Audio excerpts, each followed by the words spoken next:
எல்லோருக்கும் வணக்கம். இந்த கிரிகாலனுடைய மேஜிக் ஷோ பாத்தீங்களா? எங்கிருந்துடா நீ மேலே ஏறி வந்த அப்படின்னு பார்த்தா 167 பாயிண்ட் மேலே ஏறி வந்திருக்கு. இந்த சமயத்துல இந்த கிரிகாலன் என்ன பண்ணியிருக்கு அப்படின்னு பாத்தீங்கன்னா, அவனுடைய பழைய ஹைப்ல வந்திருக்கு. ஆல்மோஸ்ட் முடிஞ்சதுங்க. ஏப்ரல் மாசம் இன்னும் 5 நாள் தான் இருக்கு. அதுலயும் அடுத்த மாசத்துல நீங்க பாத்தீங்கன்னாக்கா மே மாசத்துல 2 நாள் லீவ் வருது. அப்ப மே மாசமும் கடகடன் ஓடிடும். ஸோ நம்மளுடைய டெசிஷன் மேக்கிங்க்கு ஒரு 10-15 நாளைக்கு முன்னாடி 1000-2000 பாயிண்ட் பிளாஸ்ட் அவுட் ஆகிறானா, அல்லது டெசிஷன் பாயிண்ட் முடிஞ்சதுக்கு அப்புறம் ஒரு 5000-10000 பாயிண்ட் பிளாஸ்ட் அவுட் ஆகிறானா அப்படின்றது வர்ற ஜூன் மாசத்துக்குள்ள தெரிஞ்சிடும்.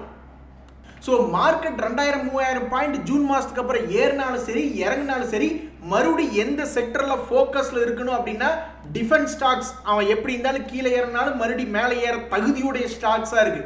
ரயில்வேஸ் அதே மாதிரி தான், ஸ்பேஸ் அதே மாதிரி தான். எனர்ஜியில் ரெனியூவபிள் எனர்ஜி எடுத்தாலும் சரி, எந்த எனர்ஜி எடுத்தாலும் சரி, எனர்ஜி ஸ்டாக்ஸும் ஆட்டோ ஸ்டாக்ஸும் ஓரளவுக்கு இறங்கினா ஏறிடுறான். அதுவும் மெட்டல்ஸ் விட்டுறக்கூடாது, எந்த காலத்துலையும் மெட்டல்ஸ் விட்டுறக்கூடாது, மெட்டல்ஸ் இறங்கிடுறான். புதுசா நல்லா ஸ்ட்ராங்கா இருந்தது யாருன்னா இந்த ரியாலிட்டி ஸ்டாக்ஸ். அதை கூட விட்டுருவோம். கன்ஸ்ட்ரக்ஷன் எப்பவுமே அடுத்த வருஷம் யார் ஜெயிச்சாலும் சரி கன்ஸ்ட்ரக்ஷன் ஏறத்தான் போகுது.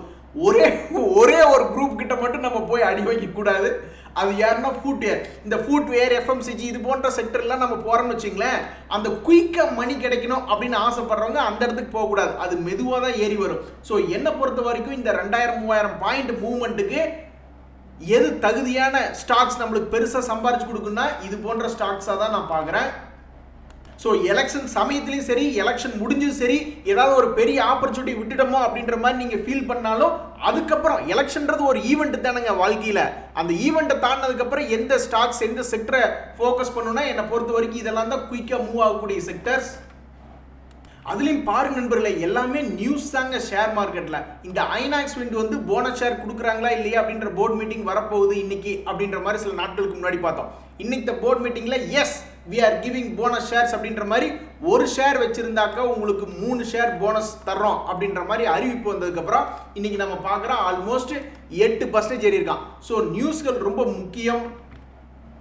ஷேர் மார்க்கெட்டினுடைய அதிசயத்தை பார்த்தீங்களா? ஒரு காலத்தில் இந்த ஐநாக்ஸ் விண்ட் 500 ரூபாய் இருந்தது. அதுக்கப்புறம் அதுக்கு ஒரு மரியாதையே இல்லாமல் கும்பா குட்டியாகி அந்த 100 ரூபாய்க்கு கீழே கொண்டு போய் வச்சுட்டாங்க. அதுக்கப்புறம் பார்த்தா இப்போ மறுபடியும் அதனுடைய பழைய ரேட்டை பக்கத்தில் பிடிச்சிருக்கு. அப்போ இதே மாதிரி சுவிட்சர்லாண்டில் நடக்குமா? ஒரு காலத்தில் நான் இதெல்லாம் 1000 ரூபாய்க்கு மேலே இந்த ஸ்டாக்கை பார்த்துக்கிட்டு இருந்தேன். பட் அதுக்கப்புறம் ஸ்பிளிட் போனஸ்னு அதெல்லாம் அட்ஜஸ்ட்மெண்ட் பண்ணி இதனுடைய ஹை பிரைஸ் 414 ரூபா அப்படின்றது காமிக்கிறாங்க. அப்போ இன்னும் 2-3 வருஷம் கழிச்சு இந்த சுவிட்சர்லாண்டு 42 ரூபாயிலிருந்து 414 ரூபா அப்படின்னு வந்தால் சந்தோஷமா தான் இருக்கும். இப்போ நம்ம இந்த ஐநாக்ஸ் விண்ட் இப்படி மேலே ஏறி வந்துட்டானே, அப்போ அவங்ககிட்ட இல்லாத இவங்ககிட்ட எல்லாம் என்ன இருக்கு அப்படின்னு பார்த்தா இது ஒரு சோட்டா பையன் தான். ஐநாக்ஸ் விண்டனுடைய மார்க்கெட் கேபிட்டல சுவிட்சர்லாண்டோட கம்பேர் பண்ணி பார்க்கல, சுவிட்சர்லாண்டோட அவன் ஒரு சோட்டா பையன் தான். சுவிட்சர்லாந்து இப்போ ஒரு லாபகரமாகவும் திரும்பிட்டான். ஒரு 500 கோடி 1000 கோடின்னு அவனால முடிஞ்ச அளவுக்கு லாபம் பண்ணிக்கிட்டு இருக்கான். இனி மார்ச் குவார்டர்ல என்ன பண்ண போறாங்க அப்படின்றது ரொம்ப முக்கியம். ஸோ இந்த ஐநாக்ஸ் விண்டனுடைய P&L எடுத்து பார்த்தோம்னா அது இன்னும் பெருசாக லாபகரமாக மாறல, எல்லாம் நஷ்டமாக தான் இருக்கு. ஸோ என்னை பொறுத்த வரைக்கும் இந்த ஐநாக்ஸ் விண்டில் இத்தனை வருஷம் கழிச்சு ஒரு சம்பவம் நடந்த மாதிரி சுவிட்சர்லாண்டில் ஒரு 10-15 வருஷம் கழிச்சு மறுபடியும் ஒரு 400 ரூபா வந்துட்டான்னா ரொம்ப சந்தோஷமா இருக்கும். அது எது ட்ரிகர் பண்ணும் அப்படின்னா இவனுடைய தொடர்ந்து லாபம் பண்ணிக்கிட்டே இருந்தான்னா அது ட்ரிகர் ஆகும். ஐபிஓக்கள் அண்ட் மற்ற கார்பரேட் ஆக்ஷன்ஸை பொறுத்த வரைக்கும் இன்னைக்கு IDFPO லிஸ்டிங் சக்ஸஸ்ஃபுல்லாக முடிஞ்சிருச்சு. இந்த மிஸ்தான் ரைட்ஸ் அப்படின்றதுக்கு யாராவது அப்ளை பண்ணியிருக்கீங்களா? அப்ளை பண்ணியிருந்தீங்கன்னா உங்களுக்கு நேரம் கிடைச்சதா இல்லையா அப்படின்ற ஃபுல் டீட்டெயில் வந்திருக்கும். ஸோ இந்த அலாட்மெண்ட் முடிஞ்சதுக்கப்புறம் உங்களுக்கு 7ஆம் தேதி லிஸ்டிங் ஆகுது. நீங்கள் 15 ரூபாய்க்கு அப்ளை பண்ணியிருப்பீங்க, 15 ரூபாய்க்கு உங்களுக்கு கிடைச்சிருக்கு அப்படின்னா இப்போ 19 ரூபா, ஆல்மோஸ்ட் 4 ரூபா ஒரு ஷேருக்கு மேலே இருக்கு. இப்படியே இருந்துச்சுன்னா ரொம்ப சந்தோஷம். அடுத்து JNK இந்தியா IPOவில் ரொம்பவுமே ஒரு அருமையான விஷயம் நடந்திருக்கு. அதாவது இந்த IPO இப்போ 415 ரூபாய்க்கு ஓப்பன் ஆகி இன்னையோட முடிஞ்சிருச்சு. ஆல்மோஸ்ட் இப்போ டைம் எல்லாம் முடிஞ்சிருச்சு. இதுல என்ன ஒரு சர்ப்ரைசிங் ஃபேக்ட்னா ரீட்டைல் இன்வெஸ்டர்கிட்ட இதுக்கு வரவேற்பு இல்லை. இது ஒரு சுமாரான IPO தானே, இதனுடைய கிரே மார்க்கெட் பிரீமியம் 6% பக்கத்தான இருக்கு அப்படின்ற மாதிரி பெருசா வரவேற்பு இல்லை. ஆனா திடீர்னு QIPs இன்னைக்கு லாஸ்ட் டேட்ல பெரிய அளவில் எல்லாம் சப்ஸ்கிரிப்ஷன் எல்லாம் 74 மடங்கு அதிகமாக கொடுக்கறது, 23 மடங்கு பெரிய பெரிய இன்ஸ்டிடியூஷனல் ட்ரேடர்ஸ் பெருசாக இன்வெஸ்ட்மெண்ட் பண்ணதுனால ஆல்மோஸ்ட் 28 மடங்கு அதிகமாக சப்ஸ்கிரைப் ஆயிருக்கு இந்த லாஸ்ட் நாளில். அந்த ஒரு விஷயத்தினால திடீர்னு ஒரு 19% லிஸ்டிங் கெயின் வர வாய்ப்பு இருக்கு அப்படின்ற மாதிரி லிஸ்ட் ஆயிருக்கு. ஸோ யாரெல்லாம் அப்ளை பண்ணியிருக்கீங்களோ, யாருக்கெல்லாம் கிடைக்க போதோ அவங்களுக்கு ஒரு நல்ல விஷயம் நடக்கிற மாதிரி தான் இருக்கு. இந்த டாக்டர் ரெட்டில லாபம் பண்றதுக்கு வழிமேல் விழி வைத்து நிறைய பேர் காத்திருந்தாங்க. அருமையான ஒரு சேனல் பேட்டர்ன்ல மூவ் ஆகிக்கிட்டே இருந்தா திடீர்னு அவன் என்ன நினைச்சானே இன்னைக்கு ஒரே நாள்ல 5% ஏறிட்டான். இது வந்து மனதுக்கு ரொம்ப மகிழ்ச்சியா இருந்தாலும் இப்படி பல பேருக்கு அந்த கீழே வந்து ஒரு 5000 வரைக்கும் வராம கரெக்டா இந்த இடத்துல ஒரு சின்ன சப்போர்ட் அப்படின்றது இருக்கு 5900. அங்கேயே சப்போர்ட் எடுத்து 5% ஏறிட்டான். அப்படி இல்லையே உனக்கு அவசரம், கொஞ்சம் கீழே இறங்கி எல்லாரும் வாங்கினதுக்கு அப்புறம் நீ ஏற வேண்டியதானே.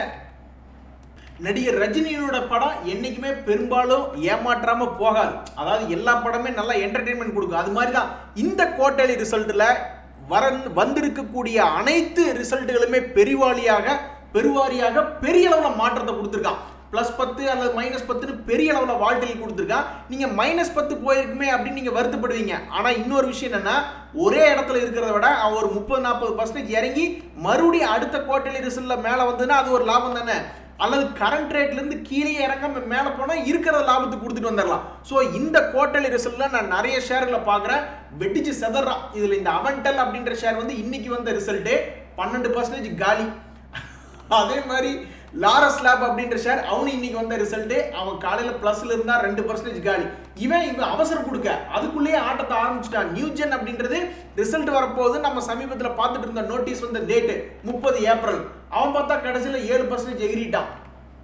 ஸோ ரிசல்ட் அன்னைக்கு தான் பெருசா மாற்றம் வரணும் அப்படிங்கிறது இல்லை. ரிசல்ட் என்னைக்குன்னு அனௌன்ஸ்மெண்ட் பண்ண அடுத்த நேரத்திலிருந்தே ஆட்டம் ஆரம்பம் அப்படின்றதுக்கு அடையாளம் தான் இந்த நியூஜென். கேஆர்பிஎல்னு ஒரு ஷேர், அது பொதுவாகவே கொஞ்சம் வால்டிலிட்டியான ஸ்டாக். எதுக்கு ஏறுறோம் எதுக்கு இறங்குறோம் அப்படின்றது அவனுக்கு தெரியுதோ இல்லையோ, நம்மளுக்கு தெரியுதோ இல்லையோ, பட் அவன் ஹிஸ்டரியில பிரைஸ் சார்ட்ல பார்த்தோம்னா அழகா ஏறி இறங்கி வந்துட்டு இருக்கான். இந்த சமயத்தில் இந்த கம்பெனி என்ன பண்றான், லீடிங் பாஸ்மதி ரைஸ் ப்ரொடியூசரா இருந்தாலும் லாபம் என்ன பண்ற, லாபம் நல்லா பண்றியா அப்படின்னா அருமையான லாபம் பண்ணிக்கிட்டு இருக்கான். 73 கோடியில 10 வருஷத்துக்கு முன்னாடி ஆரம்பிச்சவன் எல்லாரும் பிரியாணியை சாப்பிடுவாங்க போல இப்ப 600 கோடி தாண்டி போய்கிட்டு இருக்கான். அப்ப சமீபத்தில் இவனுடைய லாபம் அப்படின்றது ஏறிட்டு தான் இருக்கு. ஆனா ஸ்டாக் பிரைஸ் வந்து எப்பவுமே கண்ணா பின்னான்னு இருக்கு. அப்ப என்ன பொறுத்த வரைக்கும் இந்த பேட்டர்ன் படி இவன் இங்கிருந்து மேல ஏறக்கூடிய வாய்ப்பு இருக்கிறதா தான் நான் பாக்குறேன். ஸோ இவன் 300 ரூபா ரேஞ்சில இருந்து மேலே ஏறி 500 ரூபா போறானா இல்லை 300 ரூபாயிலிருந்து கீழே 150 ரூபா வரானா அப்படின்றது 6 மாசம் கழிச்சு தான் தெரியும்.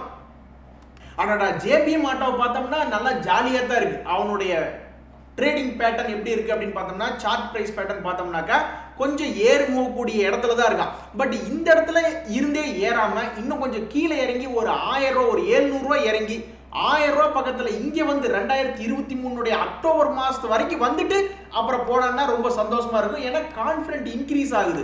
இங்கிருந்தே எடுக்கிறத விட இன்னொரு 700-800 ரூபாய் இறங்கி எடுத்தா சந்தோஷம் தான். அந்த ஷேர் நினைச்சுக்கோ, ஏன் எனக்கு இங்கிருந்தே மேல ஏறக்கு ஆல்மோஸ்ட் 35% பொட்டன்ஷியல் இருக்கு, உனக்கு வந்து நான் 1000 ரூபா வந்துட்டு வரணுமா அப்படின்ற மாதிரி இருக்கு. ஸோ இந்த டாக்டர் ரெட்டி இப்படித்தான் டபக்குன்னு இங்கிருந்து சப்போர்ட் எடுத்துட்டான். ஸோ அப்போ ஷேர் மார்க்கெட் வந்து பணம் படைத்தவர்களுக்காக தாங்க இருக்கு. இங்க ஒரு சப்போர்ட்டை பார்க்குறோம், சரி அப்போ இங்க ஒரு இடத்துல பணத்தை போடணும், கீழே வந்துன்னா இங்க ஒரு பணத்தை போடணும்னு அப்படி பணம் நிறைய இருக்கிறவங்க தான் டக்குன்னு எதையும் வாங்க முடியும் போல இருக்கு.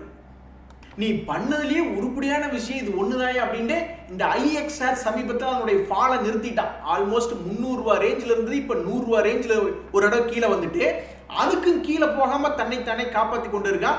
இப்ப 4 என்ட்ரி அருமையா சம்பாரிச்சு கொடுத்துட்டான். 125 ரூபா வந்தா ஒரு 140 போக வேண்டியது, மறுபடியும் 125 ரூபா வந்ததுன்னா ஒரு 160 ரூபா வரைக்கும் போக வேண்டியது, மறுபடியும் 135 வந்தா 160 ரூபா போக வேண்டியது. ஸோ இப்போதைக்கு தற்சமயத்துக்கு ஒரு காலத்துல அந்த டாடா ஸ்டீல் தான் 10 ரூபாய்க்கு ஜாலியாக விளையாட்டு பண்ணிக்கிட்டு இருந்தான். இப்ப அந்த வேலை இந்த இந்தியன் எனர்ஜி எக்ஸ்சேஞ்ச் பண்ணிக்கிட்டு இருக்கு. ஸோ இந்த ஐஎக்ஸ் மேலே இருந்த பயமெல்லாம் போயிடுச்சு. எங்கே இவங்க இது 50 ரூபா போயிடுவானோன்னு ஒரு காலத்தில் பயம் இருந்தது. அந்த பயமெல்லாம் போய் இப்போ ஒரு மாதிரி ஸ்ட்ராங் ஆயிடுச்சு இந்த ஷேர். நண்பர்களே, ரொம்ப சுவாரஸ்யம் என்ன வாழ்க்கையில் அப்படின்னு பார்த்தீங்கன்னா, பக்கத்து வீட்டில் ஏதாவது சத்தமாக சண்டை போட்டுக்கிட்டாங்கன்னா அங்கே என்ன நடக்குது, வாட் இஸ் ஹேப்பனிங் அப்படின்ற மாதிரி தெரிஞ்சுக்கிறதுல ஒரு ஆர்வம் வரும். அதே மாதிரி தான் ஷேர் மார்க்கெட்டில் இந்த டெக் மஹிந்திரா அப்படின்ற இப்போ விட்டுருக்கிற ரிசல்ட் வந்து கொஞ்சம் சுமாரான ரிசல்ட் அப்படின்ற மாதிரி வந்திருக்கு. அதே மாதிரி கோட்டக் பேங்க் ஆர்பிஐ கைட்லைன்ஸ்க்கு அப்புறம் என்னன்னு பார்த்தோம்னா 10% கீழே இறங்கியிருந்தது. ஸோ அப்போ வரக்கூடிய வாரங்களில் இந்த 2 ஷேர் என்ன பண்ண போகுது, இறங்கின 10%ல ஒரு 5% ரெக்கவரி ஆகுதா அல்லது இன்னொரு 10% இந்த கோட்டக் பேங்க் இறங்க போகுதா? இந்த டெக் மஹிந்திரா ஷேர் இன்னைக்கு சிரிச்சு சந்தோஷமா பேசிக்கிட்டு இருக்கான், ஆல்மோஸ்ட் 5 ரூபா ஏறி. ஆனா நாளைக்கு இவனை என்ன வச்சு செய்ய போறாங்களா இல்ல சரி போனா போகுதுன்னு மார்க்கெட் அக்செப்ட் பண்ணிக்க போகுதா இந்த ரிசல்ட்டை அப்படின்றது நாளைக்கு தான் தெரிய வரும். என்ன காரணம்னா போன வருஷத்தை விட லாபம் ரொம்ப கம்மியா வந்திருக்கு. இந்த பயம் நிறைய பேருக்கு இருக்கு. பெரிய பெரிய ஐடி கம்பெனிகள் இருக்க அது வருஷம் லாபம் பண்ணிக்கிட்டே இருக்கு. இப்ப சில வருடங்களா பெருசா லாபம் இன்க்ரீஸ் ஆகல. அப்ப யார் முதல்ல நெகட்டிவ் ரிசல்ட் கொடுப்பா அப்படின்ற மாதிரி பல பேர் எதிர்பார்த்து காத்து கிடப்பாங்க போல. அது வரக்கூடாதுன்னு தான் நம்மளும் நினைக்கிறோம். ஆனா இந்த மாதிரி பண்ணும்பொழுது நம்மளுக்கு என்னைக்கு இருந்தாலும் பிரச்சனை தான். ஸோ ஐடி கம்பெனியில் பொறுத்த வரைக்கும் யார் பின்னாடி இருந்து மேலே ஓடி வந்தாலும் என்னைக்கும் 3 தலைவர்கள் யாருன்னா இன்ஃபோசிஸ், டிசிஎஸ், விப்ரோ தான். அவங்க இந்த மாதிரி பெரிய ஷாக்கிங் ரிசல்ட் எல்லாம் கொடுக்கல. இவருங்க நீங்க பாக்குறது விப்ரோ அதனுடைய P&L பார்த்தோம்னா என்னதான் அதனுடைய ஸ்டாக் பிரைஸ் பெர்ஃபார்ம் பண்ணலினாலும் போன வருஷத்துக்கு இந்த வருஷம் அவனுடைய ரிசல்ட் ஒன்றும் குறையிலையே. இன்ஃபோசிஸ்னுடைய ரிசல்ட் எடுத்து பார்த்தாலும் போன வருஷத்துக்கு இந்த வருஷம் ஒன்றும் இன்க்ரீஸ் ஆயிருக்கு அதனுடைய நெட் ப்ராஃபிட். ஸோ வரக்கூடிய 4-5 நாட்களில் எந்த ஒரு நியூஸுமே 4-5 நாள் தான் கொஞ்சம் ஃபோர்ஸாக இருக்கும். அது என்ன பண்ண போகுது இந்த 2 ஷேர் அப்படின்னு பார்க்கறதுல ரொம்ப சுவாரஸ்யமாக இருக்கு. நண்பர்களே, எந்த ஒரு ஷேராக இருந்தாலும் நம்ம தான் போய் எடுக்கிறோம், அதில் சிக்கிக்கிறோம், இல்லைன்னா பெரிய அளவில் லாபம் பண்ணிட்டு இருக்கோம். இந்த BLS இன்டர்நேஷனல் அப்படின்ற கம்பெனி தொடர்ந்து ஏறிக்கிட்டே வந்தான். திடீர்னு பார்த்தா இப்போ ஒரு ஆல்மோஸ்ட் 25% மேலே கும்பா பாடி விட்டுருக்கான். அப்போ இந்த ஷேரை வந்து ஏறிக்கிட்டே இருந்திருக்கு. 4 வருஷமா பார்த்து இங்கே எடுக்காம இங்கே எடுக்காம அப்போ நம்ம இங்கே போய் எடுத்தோம்னா அது அப்போ நம்ம தப்பு தானே. ஸோ இது போன்ற ஷேர்கள் என்னை பொறுத்த வரைக்கும் ஒரு ஸ்பெகுலேஷனாக தான் பார்க்குறேன். அதாவது ஏதோ ஒரு காரணத்தினால ஏறுறான், அவன் ஏறும்போதே நம்ம அந்த பஸ்ஸில் ஏறிடணும். பஸ்ஸை நிறுத்தி ஓகே எல்லாரும் இறங்குங்க அப்படின்னு அந்த பக்கம் எல்லாத்தையும் இறக்கி விட்டுட்டு இருக்கீல, நம்ம இந்த பக்கம் ஏறினோம்னா அப்புறம் பஸ்ஸை லாக் பண்ணிட்டு போயிடுவாங்க. இன்னைக்கு நம்மளுடைய மார்க்கெட்ல எல்லாமே சூப்பருங்க. யூரோப்பியன் மார்க்கெட், அமெரிக்கா யாருமே நம்மளுக்கு தேவையில்லை. இன்னைக்கு நம்மளுடைய மார்க்கெட் வேற லெவலில் ஏறிட்டான். அதுலேயும் முக்கியமாக நீங்கள் இன்னைக்கு பார்த்தீங்கன்னா எல்லாமே பரவாயில்ல. நிஃப்டி 50 லார்ஜ் கேப் இண்டெக்ஸ் எடுத்து பார்த்தாலும் சரி, மிட் கேப், ஸ்மால் கேப் எதை எடுத்து பார்த்தாலும் எல்லாரும் சிரிச்சு சந்தோஷமா நம்மளுக்கு கை கொடுத்துக்கிட்டே இருக்காங்க. ஆடாடா இன்னைக்கு மியூச்சுவல் ஃபண்ட் போர்ட்ஃபோலியோ எடுத்து பார்த்தா வாங்க ஒரு பிடிக்கலாம். ஆடாடா ரியாலிட்டி ஒருத்த மட்டும் திருஷ்டிக்கு இறங்கிட்டான். இன்னைக்கு ஷேர் மார்க்கெட்ல ரொம்ப முக்கியமா 3 ஷேர்ஸ் நம்மளுடைய மார்க்கெட்டையே காப்பாத்தி நிறுத்திச்சு அப்படின்னு பார்த்தோம்னா வேற யாரும் இல்ல, axis bank, SBI, doctor Reddy தான். அதுல டாக்டர் ரெட்டி எல்லாம் வந்து சூப்பரா டெக்னிக்கலுக்கு ஒர்க் பண்ணியிருக்கான். டெக்னிக்கல் படி இவனை வந்து லேட்டஸ்ட் ஒரு சப்போர்ட்ல எடுத்திருந்தோம்னாக்கா 2-3 நாள்லயே 5% லாபம். நண்பர்களே, ஒரு 2 ஷேர் பார்த்துக்கிட்டு இருந்தேன். RBIன்னு ஒரு ஷேர், ஜென்சல் இன்ஜினியரிங். ஒரு லாங் டைம்ல ஒரு 6 மாசம் கழிச்சு பார்க்கும்போது ஒரு 20% ஏறுவானா, ஒரு யூ-டர்ன் போட்டு மேலே வந்து அவனுடைய ப்ரீவியஸ் ஹைல தொடுவானா அப்படின்ற மாதிரி பார்த்துட்டு இருந்தேன். ஸோ இந்த ரெஸ்டாரண்ட் பிராண்ட் அப்படின்றது பார்த்தோம்னாவே இவனுடைய பேட்டர்ன் ஒரு 2-3 வருஷமாவே ஒரு குறிப்பிட்ட லெவலுக்குள்ளேயே தான் ட்ரேட் ஆகிட்டு. அப்போ மனசு வச்சு தயவு செஞ்சு ஒரு 6 மாசம் கழிச்சு பார்க்கும்போது 102 ரூபாயிலிருந்து 140 ரூபா வந்துட்டான்னா ஆல்மோஸ்ட் ஒரு 40% லாபம் தனக்குள்ள ஒளிச்சு வச்சிருக்கான். இது முன்னாடியெல்லாம் நிறைய பேருக்கு கொடுத்துருக்கான். பட் இந்த முறை வாங்குறவங்களுக்கு கொடுப்பானா அப்படின்றது தெரியல. அடுத்தது ஜென்சால் இன்ஜினியரிங் அப்படின்னு ஒரு ஷேர் திடீர்னு ஜம்ப் அடிச்சிருவான். இந்த ஷேருமே சமீபத்தில் நீங்க பாத்தீங்கன்னா ஒரு மாதிரி சப்போர்ட் லெவலில் தான் வந்து விழுந்திருக்கான். ஸோ இந்த 1000 ரூபாயில பிக்கப் பண்ணா இவனுடைய பழைய ரேட் 1400 போவானா அப்படின்ற எதிர்பார்ப்பு ஆல்மோஸ்ட் 3 மாசமா இருக்கு. நண்பரே, நம்ம ஒரு ஷேரை வந்து 100% லாபத்தில் பார்க்குறோம், அப்புறம் அது இறங்கி போகுது. அப்போ நம்மளுடைய மனநிலை வந்து ரொம்ப மோசமாக இருக்கும். இந்த மெட்ரோ பிராண்ட் அப்படின்ற ஷேர் வந்து சமீபத்தில் பார்த்தீங்கன்னா அவனுடைய ஹை 1450 ரூபா ரேஞ்சிலேருந்து இப்போ ஆல்மோஸ்ட் 30% இறங்கிருச்சுங்க. அப்போ இதெல்லாம் பெரிய அளவில் பணம் போட்டு வச்சிருக்கிற பெரிய ஆளுகள்லாம் நிறைய பேர் இருக்காங்க. உங்களுக்கு தெரியுமா, இருக்கிறதுலே பெரிய ஆள் ராகேஷ் ஜுன்ஜுன்வாலா, அவர்களுடைய மனைவி ரேகா ராகேஷ் ஜுன்ஜுன்வாலா அவர்கள் தான் இப்போ இருக்காங்க. அவருடைய பேரில் தான் இப்போ ஆல்மோஸ்ட் 4.8% இருக்கு. ஒருவேளை ஷேர் மார்க்கெட் இறங்கிட்டு இருக்கிறதுனால இவனுடைய சேல்ஸும் பெருசா இம்ப்ரூவ் ஆகல அப்படின்றதுனால ஒருவேளை இதை விட்டு வெளியே வந்திருப்பாங்களோ அப்படின்ற மாதிரி நான் நினைச்சுக்கிட்டு இருந்தேன். இப்போ வரைக்கும் அவங்க வெளியே வரல. ஸோ அப்போ அவங்களுக்கு வந்து அவங்களுடைய மொத்த பணத்தில் ஆல்மோஸ்ட் இப்போ 30% லாஸ் ஆகி தான் இருக்கு. யோசிச்சு பாருங்க, 1 லட்ச ரூபா லாபம் இருந்ததுன்னா இப்போ 70,000 ரூபா தான் லாபம் இருக்கு. அப்போ அவங்கெல்லாம் என்ன பண்றாங்கன்னா ஒன்றும் பண்ணல, சும்மா தான் கொண்டிருக்காங்க. அப்போ எந்த பாயிண்ட்ல முடிவு எடுப்பாங்க, வெளியே வரலாமா வேண்டாமா அப்படின்றது உண்மையிலேயே ஆச்சரியமா இருக்கு. நான் கடவுள்கிட்ட வேண்டிக்கிறதெல்லாம் இதே மாதிரி நம்மளுடைய மன வலிமை நம்மளுக்கு இருக்கணும். பெரிய லாபம் பார்க்குறோம், கீழே இருந்தாலும் ஆடாம அசையாம உட்காந்துருக்கணும்.